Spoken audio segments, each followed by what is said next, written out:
À l'heure des inspectrices, des chefs et des sergentes, jockey reste un mot comme un métier qui ne se conjugue qu'au masculin. Pourtant, 65% des entrants dans les écoles spécialisées sont des filles.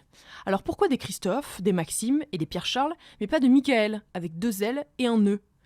Eh bien, il y en a une en France. Elle s'appelle Michael Michel, elle a 23 ans et elle fait même partie des meilleures de sa discipline, les courses hippiques. Rencontre avec l'une des rares têtes d'affiche féminines d'un sport mixte. Chérie, tu viens m'aider? Please. J'ai été mettre au truc.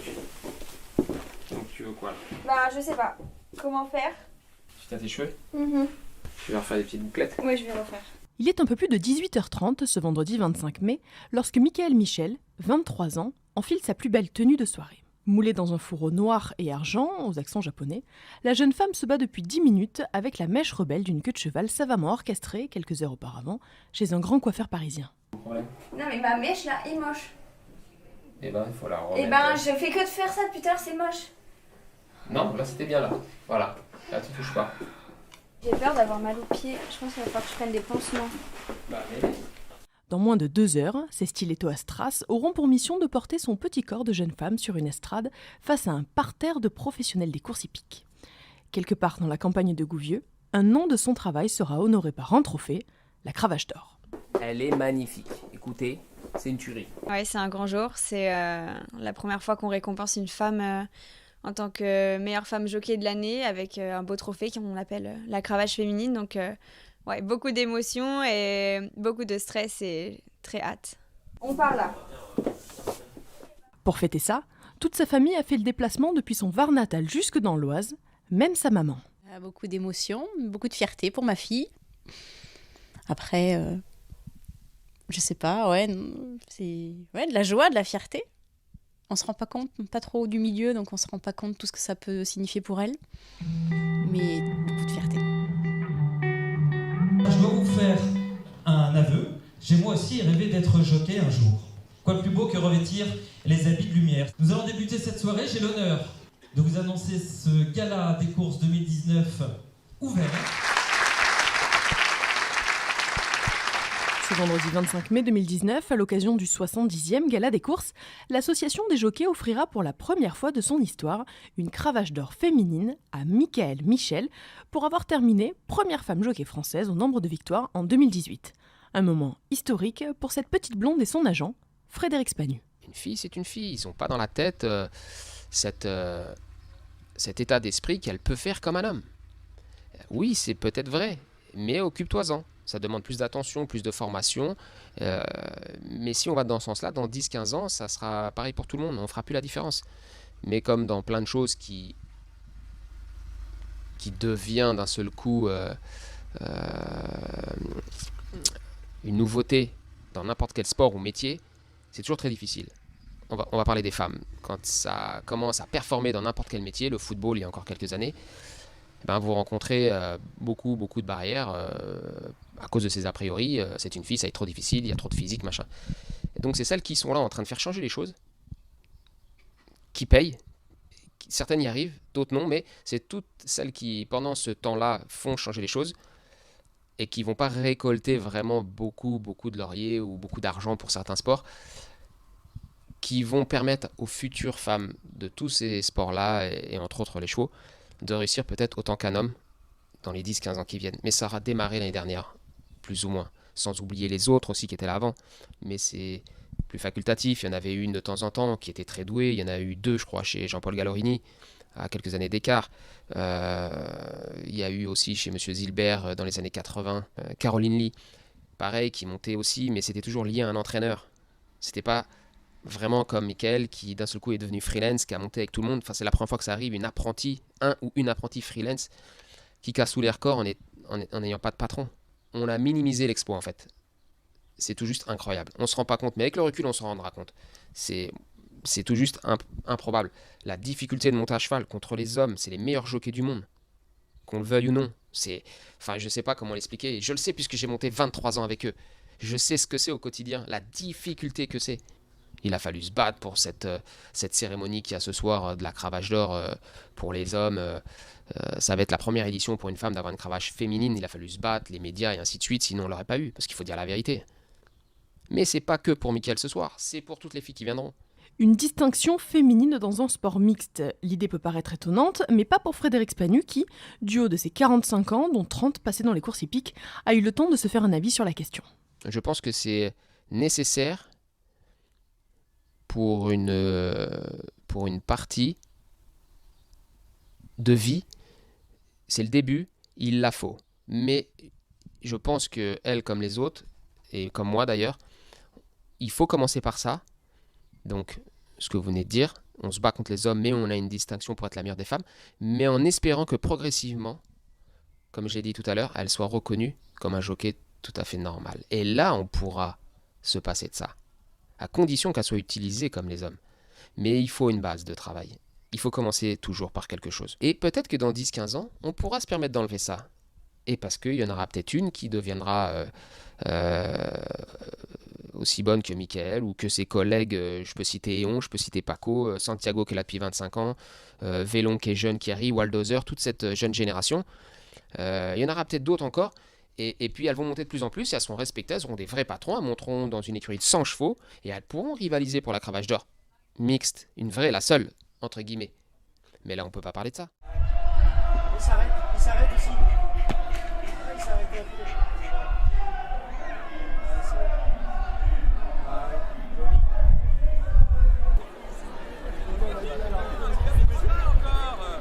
Mais le 5 il a fait... Changer les mœurs, ses us et coutumes, cette façon de penser établie qui dit que jockey est un sport d'hommes plutôt que de femmes. Mais alors les filles montent-elles vraiment moins que les hommes, ou moins bien ? En équitation, nombreuses sont celles qui performent sur le circuit international et ce, dans les 3 disciplines olympiques. Alors quelle différence avec Mickaël Michel et les courses de galop, sa discipline ? Afin d'en savoir plus, nous sommes allés sur son terrain de jeu favori, l'hippodrome. Il est près de 17h ce dimanche, lendemain de gala, lorsque les longs cheveux blonds de Mickaël Michel déposent une effluve sucrée dans le couloir des vestiaires. Avec sa copine Coralie Paco, elles vont monter ce soir une course face aux hommes dans le sublime écrin qu'est l'hippodrome de Paris-Longchamp. Le rêve de tous les aspirants jockeys. Les canons, ton pantalon. Merci. J'ai acheté ça. J'ai acheté ça 20 €. J'avais pas vu, j'avais un Tiffy. Ouais. Oh, t'as une casaque moulante. Ouais, ça va être dégueulasse. Quasimodo. David Cotier m'a envoyé un message, il me dit mais vous êtes copines, mais vous voyez, vous avez des mauvais préjugés. C'est pas parce que l'année dernière on était en concurrence comme des malades qu'on s'en met pas. Allez,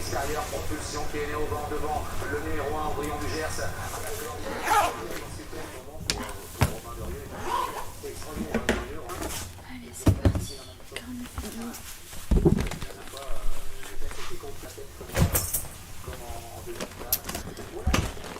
Petit poids, petit matos. Christophe Soumillon chez les commissaires, s'il vous plaît. Les 2 jeunes femmes au physique digne d'un défilé milanais traversent le couloir les séparant de leur vestiaire, le menton haut et le rire franc. En chemin, Christophe Soumillon, numéro 1 français de la discipline, les taquine. Une note d'amitié avant la rivalité annoncée pour 18h11.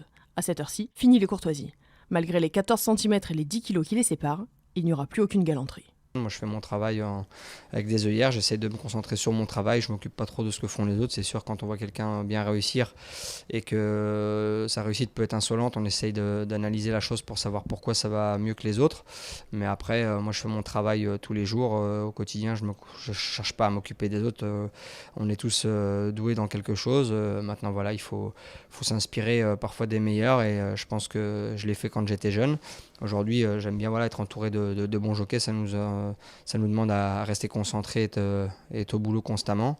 Mais en tout cas, ce qu'elle fait, c'est très très bien, mais que ce soit elle ou Pierre-Charles Boudot, c'est sûr que je ne décrains pas, j'ai assez d'expérience maintenant pour contrôler tout ça. Habitué à truster le haut de l'affiche, Christophe Soumillon s'est offert la veille son 10e titre de meilleur jockey de galop en France.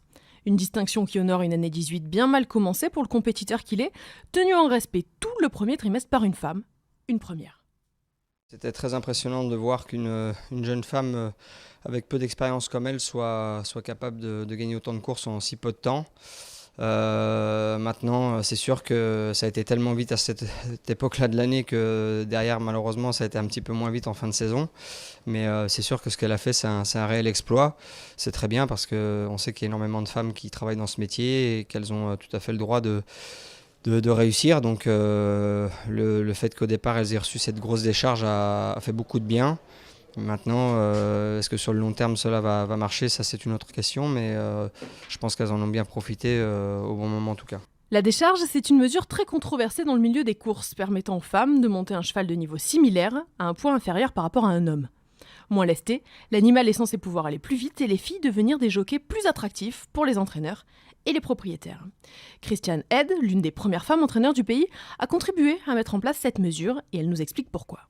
Oui, alors la décharge, c'est qu'elles reçoivent du poids. Si un homme, disons, monte à 56 kilos, dans certaines courses, elles reçoivent 2, 3, 4 kilos, ça dépend un petit peu des... Alors c'est énorme pour une fille. Et ça, si vous voulez, ça permet de pallier un peu le manque de force d'une femme par rapport à un homme. Ça change pour le cheval, moins il a de poids sur le dos, plus il peut aller vite.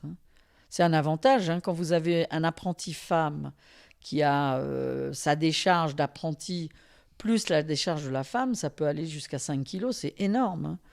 5 kilos, c'est une classe chez un cheval. Parce que c'est pas de la tricherie. Quand les femmes jouent au golf, elles reçoivent aussi des hommes. On a un handicap et on part pas au même endroit. On peut jouer un tournoi avec un homme, on part 100 mètres devant eux. Non, il n'y avait pas de tricherie, il n'y avait aucune tricherie. C'est juste que, si vous voulez, le fait de donner du poids aux femmes, ça leur permettait de devenir un peu l'équivalent de l'homme. Mais malgré ça, l'homme a quand même plus de force que nous. Il ne faut quand même pas... mettre en avant, mais des filles montent très bien. Maintenant, il y a beaucoup de filles. Avant ça, vous aviez des cavalières. Moi, j'ai été cavalière amateur dans ma jeunesse, et il y avait des filles fantastiques. Micheline Lorson, c'était une cavalière éméritée. Mais bon, contre un homme, on n'a quand même pas la force d'un homme.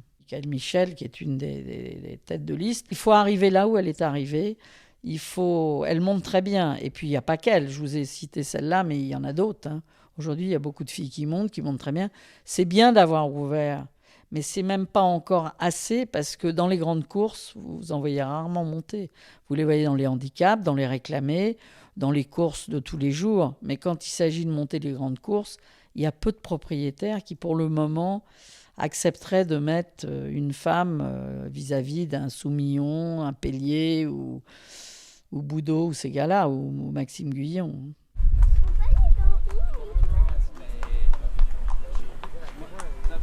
Un jockey plus léger qu'un autre, est-ce ce qui a séduit Christophe Plisson? En tout cas, ce dimanche, l'entraîneur fait monter 2 filles dans la dernière course du programme, et dans le rond de présentation, aucune ne fait désordre. Ça va? Tigresse? Allez. 40 minutes. Vous voulez attendre avec celle-là un petit peu? Faut partir comme là où qu'elle part, quoi. Là où elle est bien. Voilà, puis dans la dos. Ok, ça marche. Voilà. La piste est large. Longchamp, ça devrait aller. Voilà. On va pas trop se marcher dessus. C'est rien qui se gêne, je comprends plus rien. Alors maintenant, je travaille moi au quotidien, parce qu'il y a quand même... c'est un métier qui est là tous les jours, on a peu de vacances, les courses sont vraiment tous les jours.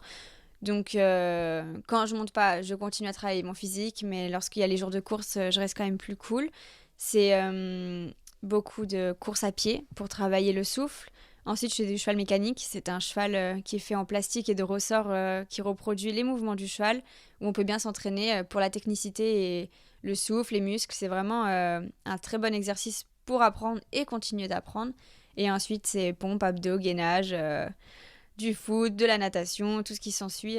Mon coach ne me laisse aucun répit. Petite et musclée, Michaëlle Michel est finalement le physique typique de l'image que l'on se fait d'un jockey. Pourtant, beaucoup lui reprochent de n'avoir pas assez de force pour soulever un cheval, comprenez, pour accompagner son mouvement pendant l'effort.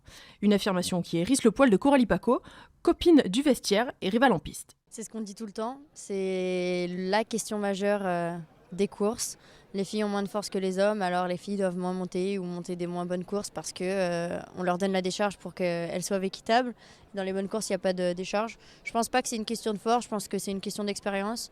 Une fille qui a beaucoup d'expérience peut être égale à l'homme. C'est sûr qu'on aura toujours moins de force, on le sait. On sait qu'une fille, elle aura toujours musculairement et physiquement, elle sera plus faible qu'un homme. Après, il y a des chevaux qui ont besoin de la finesse d'une fille et des tactiques d'une fille plutôt qu'un homme qui soit dur sur lui. Donc je pense que ça peut être équitable. Un point de vue partagé par Christophe Soumillon. Il faut avoir de la force, c'est sûr, mais je pense que les femmes bien préparées ont suffisamment de force pour bien s'entendre avec la majorité des chevaux. Je pense que surtout, il faut avoir un bon tact avec l'animal et après avoir un super mental. Ça, après, ça se travaille. Je ne pense pas qu'une femme ait moins de mental qu'un homme.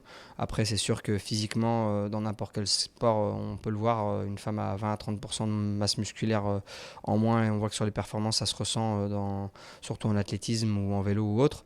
Mais après, à cheval, le cheval est capable justement en course de compenser un petit peu ce manque de force, mais je pense que quand elles sont capables de monter des bons parcours et de rester avec les chevaux tout au long de la ligne droite et de les solliciter correctement, il n'y a pas un énorme écart de différent.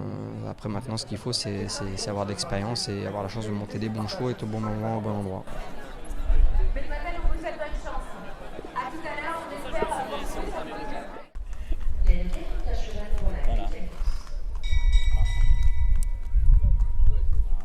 Heads Together pour la victoire avec le numéro 1 Paris qui vient de mieux en mieux et le 2 Ultra Cool qui est lancé à l'extérieur et fond maintenant sur ses adversaires. Ultra Cool le numéro 2 qui a pris le meilleur à Rocker Bust qui est en deuxième position. Ultra Cool le numéro 2 qui va triompher. Rocker Bust est deuxième. Paris Las est troisième devant le numéro 7 Buster. Ce dimanche-là, Mickaël finit 7ème et permet à son cheval de prendre une petite allocation. C'était les consignes de l'entraîneur dans le rond de présentation, alors forcément, au retour de piste, il est content de la performance de son tandem. Elle me plaît parce que des fois elle te prend le mort et juste tu lui parles, tu fais hop hop, tu joues dans les doigts, elle se propose tout de suite. Elle court un peu à l'image de ce que je pensais. Juste, c'est dommage que 3 jours avant, elle ait été à Amiens. Sinon, peut-être que tu aurais pu avoir plus d'énergie pour être peut-être 4, 5, 6, tu vois. Ouais. Mais elle court. Sa réaction est très bonne. Dans cette catégorie, il ne faut pas oublier que c'est quand même un peu fort. Oui. Mais ce que je préférais, ça s'est avéré exact sur la piste. Ah ouais, très bien. Voilà. Ah bah, je l'ai cherché. Il n'y a que toi qui as écouté. Ouais, mais elle court très bien. Regarde les autres qui finissent à l'extérieur. C'est le gagnant. Hein. C'est l'extérieur, il fallait prendre aujourd'hui. Ouais, je les ai filés et... Merci monsieur, à bientôt. À bientôt. Au revoir. Une joie manifeste pourtant. Depuis le début de l'année, l'entraîneur a amené 124 chevaux aux courses. Mickaël n'en a monté que 7.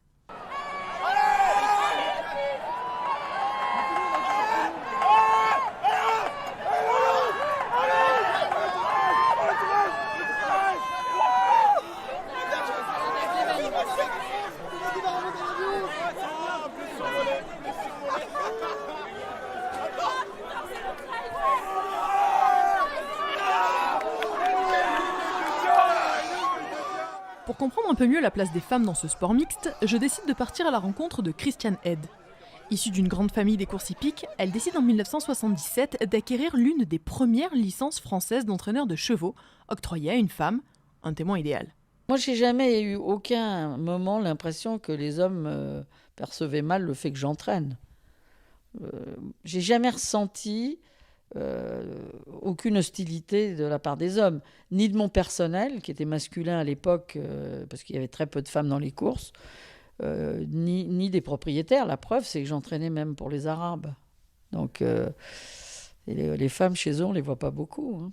Alors, nous, on a commencé par avoir des licences. Il y a eu plus de femmes qui sont venues, après Myriam et moi, il y a des femmes qui sont venues dans la profession, qui ont très bien réussi aussi. Hein.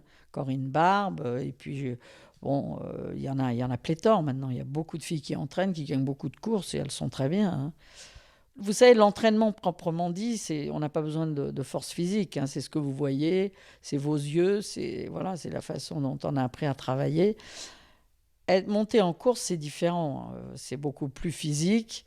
C'est la raison pour laquelle on a demandé à France Gallo d'ouvrir les courses aux femmes et de leur donner une décharge pour qu'au moins elles puissent avoir un petit avantage. Aujourd'hui retraitée, Christiane Head a gagné certaines des plus belles courses de la planète. Si elle a mis quelques femmes en selle sur ses pur sang champions, pourtant les plus beaux souvenirs de sa carrière sont associés à des hommes. Et ce n'est pas un hasard. Les filles ont commencé à monter au moment où moi j'arrêtais en réalité. Mais oui, bien sûr, j'ai fait monter des filles, absolument. Et dans les écuries, vous avez, je dirais, 60% du personnel maintenant qui est féminin. Hein. Donc il fallait leur donner aussi un petit peu d'avantage et essayer de les faire monter. Mais je vous dis, dans les grandes courses, c'est pas encore... Même moi qui suis une femme, je vais être très franche avec vous, si on me dit, voilà, vous avez Mickaël Michel d'un côté et vous avez Soumillon de l'autre, on va prendre Soumillon. Et ça n'a rien... C'est pas péjoratif ce que je dis et c'est pas méchant contre elle. Hein. c'est juste une question de force. Parce qu'un cheval, il faut avoir de la force. Hein. Donc, on n'a pas assez de force. On reste une femme, quoi qu'il arrive. Mais alors, faut-il vraiment que le sport reste mixte ? Les femmes ont-elles une chance de gagner ce combat-là ? Alors, c'est 10 fois plus de boulot, mais ça, je crois que ce n'est pas que dans mon sport, c'est dans tous les métiers où les hommes et les femmes travaillent ensemble. Mais c'est un choix, donc maintenant je travaille et je l'assume. Ensuite, il faut que je travaille beaucoup plus ma force physique par rapport à eux. Il faut que je garde mon sang-froid parce que du coup, des fois, ils sont pas très sympas. Les collègues masculins, ils essayent un peu de déstabiliser les filles en pensant que on a un caractère plus faible que eux. Donc voilà, faut avoir la tête froide et des fois savoir se taire et répondre sur la piste. Chose que j'essaye de faire. Et puis ensuite, oui, moi, mon gros avantage, mais c'est pas le cas de toutes les femmes jockeys, c'est que quand même, la plupart du temps, on est plus menu qu'eux et plus petite. Donc, je dois être une des rares jockeys à ne pas faire régime dans le vestiaire. Et ça, c'est une chance. Après, pourquoi moi, j'ai réussi et peut-être pas d'autres Déjà, j'ai mis du temps à réussir. J'ai eu du temps à trouver ma voie, à trouver ma place dans ce milieu qui est assez grand, assez imposant. Beaucoup de gens... beaucoup d'appels pour peu d'élus, donc ça c'est une chose. Et ensuite j'ai eu la chance surtout de tomber sur mon agent et c'est le plus important je pense dans tous les sports, c'est de tomber sur quelqu'un qui croit en vous. Et là pour ma part ça a été Frédéric, mon agent, qui lui a tout de suite cru en moi et il a vu que j'avais les capacités, donc il faut déjà les avoir aussi. J'ai beaucoup travaillé auparavant et puis il suffit de travailler les choses dans l'ordre et correctement et puis ça marche, c'est la recette gagnante. C'est moi qui l'ai repéré à la montée pour son patron de l'époque qui s'appelait David Smaga, une course. Et je crois qu'elle n'avait pas monté depuis 1 an et demi, elle avait eu un accident à l'étranger. Donc voilà, elle repartait à zéro, elle a monté et j'ai aperçu ça, je voyais ça d'un œil et puis j'ai vu quelque chose dans une partie précise de la course. C'était à Chantilly et elle a fait quelque chose qui n'est pas normal pour quelqu'un qui ne monte jamais. C'est un peu difficile à expliquer, c'est un peu technique, donc attention pour les gens qui ne connaissent pas trop, mais dans une course sur l'hippodrome de Chantilly, qui est située en face les grandes écuries, pour ceux qui connaissent bien Chantilly, et quand on passe devant les grandes écuries, il y a une espèce de cuvette où les chevaux commencent à descendre pour remonter quelques centaines de mètres plus tard, juste avant d'entamer l'effort final. Et à ce moment-là, c'est quand même assez technique, puisque certains chevaux peuvent s'oxygéner à ce moment-là et se calmer, d'autres peuvent accélérer, où certains jockeys peuvent prendre des décisions de surenchérir ou de mettre la pression sur les chevaux et les jockeys qui sont en tête de la course. Et c'est ce qui est arrivé. Et elle, en étant en tête, a subi la pression d'un autre adversaire. Et sans expérience, après plus d'1 an et demi en ayant monté qu'une 30aine de fois en quelques années, quand elle s'est fait attaquer justement et qu'elle a eu cette fameuse pression, un jockey lambda aurait surenchéri et brûlé prématurément l'énergie de son cheval. Et elle, au contraire, elle a tout de suite fait attention à ne pas suivre cet adversaire qui pourrait le démarrer trop tôt. Donc voilà, c'est peut-être difficile à imager ou à comprendre, mais ce moment bien précis, pour moi, a été décisif. J'ai dit, ah, ok, d'accord, elle maîtrise son environnement, la pression, sans expérience, sans rien, donc je peux imaginer qu'une fois qu'elle sera informée, préparée, on va faire un bond en avant énorme. Et donc je l'ai annoncé à Equidia, à la chaîne des courses hippiques, sur les journaux, sur le Parisien, un peu partout, que j'avais une pépite, un diamant brut qu'il fallait tailler. La nouvelle Julie Krohn, qui est une femme jockey qui a fait fort dans les années 80-90, qui a été une championne. Donc je l'ai quand même... j'ai confronté, j'ai pris un exemple pour elle et qu'elle pouvait le devenir vraiment de très haut niveau. Julie Krohn, c'est la première américaine à avoir réussi à s'offrir des groupes 1, la Ligue 1 des courses hippiques. Au Canada, Chantal Sutherland a également réussi ce pari tout en menant de front sa carrière de mannequin. Quant aux jockeys anglaises ou irlandaises, elles gagnent assez bien leur vie aussi. Alors pourquoi si peu de femmes sur les programmes français ? Et si tout venait de nous, Parisiens, Lyonnais, Marseillais et autres hexagonaux, prisonniers de décennies d'histoire ? Ce samedi soir, dans sa longue robe noire, Michael Michel est allé chercher la première cravache d'or remise à une femme.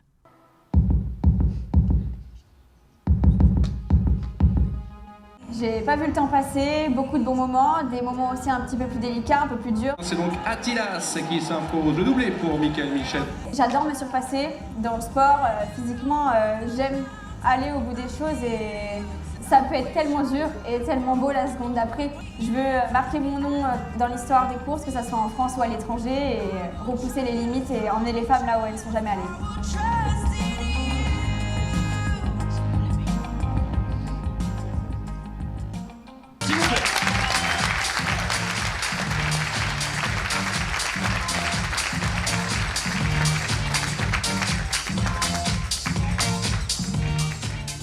On va trinquer pour le jean.